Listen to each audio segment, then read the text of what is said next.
राधे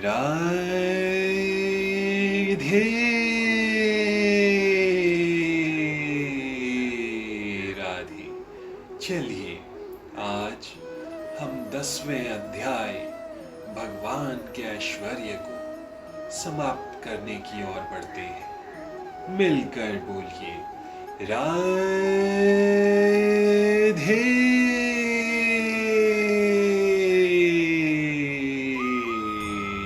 राधे। हे अर्जुन, इस सारे विशद ज्ञान की आवश्यकता क्या है?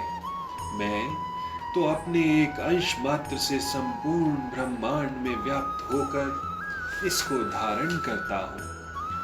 परमात्मा के रूप में ब्रह्मांड की समस्त वस्तुओं में प्रवेश कर जाने के कारण परमेश्वर का सारे भौतिक जगत में प्रतिनिधित्व है। भगवान यहाँ पर अर्जुन को बताते हैं कि ये जानने की कोई सार्थकता नहीं है कि सारी वस्तुएं किस प्रकार अपने पृथक पृथक ऐश्वर्य तथा उत्कर्ष में स्थित है। उसे इतना ही जान लेना चाहिए कि सारी वस्तुओं का अस्तित्व इसलिए है क्योंकि वो सारी वस्तुएं भगवान कृष्ण से संबंधित है, और जो कृष्ण से संबंधित होता है वो कृष्ण का ही होता है। अतः ब्रह्मा जैसे विराट जीव से लेकर एक क्षुद्र चींटी तक इसलिए विद्यमान है क्योंकि भगवान उन सब में प्रविष्ट होकर उनका पालन करते हैं। एक ऐसी धार्मिक संस्था भी है जो ये निरंतर प्रचार करती है कि किसी भी देवता की पूजा करने से भगवान या परम लक्ष्य की प्राप्ति होगी, किंतु यहाँ पर देवताओं की पूजा को पूर्णतया निरुत्साहित किया गया है क्योंकि ब्रह्मा तथा शिव जैसे महानतम देवता भी परमेश्वर की विभूति के अंश मात्र हैं। वे समस्त उत्पन्न जीवों के उद्गम हैं और उनसे बढ़कर कोई भी नहीं है। वे अस्मोधर्म हैं, जिसका अर्थ है कि न तो कोई उनसे श्रेष्ठ है न उनके तुल्य। पद्म पुराण में कहा गया है कि जो लोग भगवान कृष्ण को देवताओं की कोटि में, चाहे वे ब्रह्मा या शिव ही क्यों ना हो, मानते हैं, वे पाखंडी हो जाते हैं।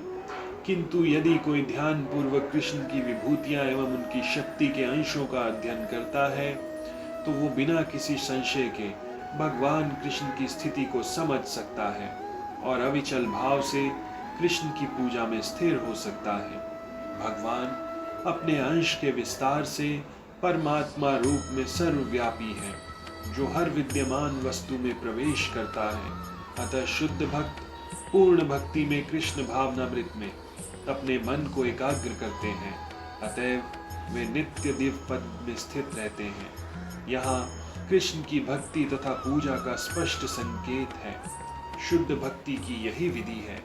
इस अध्याय में इसकी भलीभांति व्याख्या हो चुकी है कि मनुष्य भगवान की संगति में किस प्रकार चरम भक्ति सिद्धि प्राप्त कर सकता है।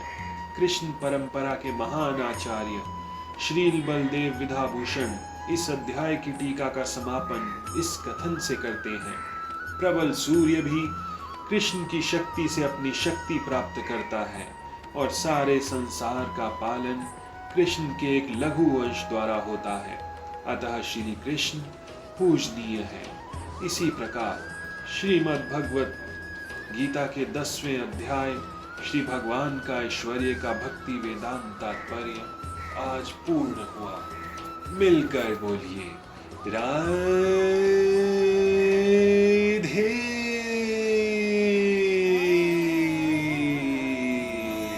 राधे। हरे कृष्ण कृष्ण कृष्ण हरे हरे, हरे राम राम राम हरे हरे। ओम नमो भगवते वासुदेवाय नमः। हरि शरणम हरि शरणम हरि शरणम हरि शरणम।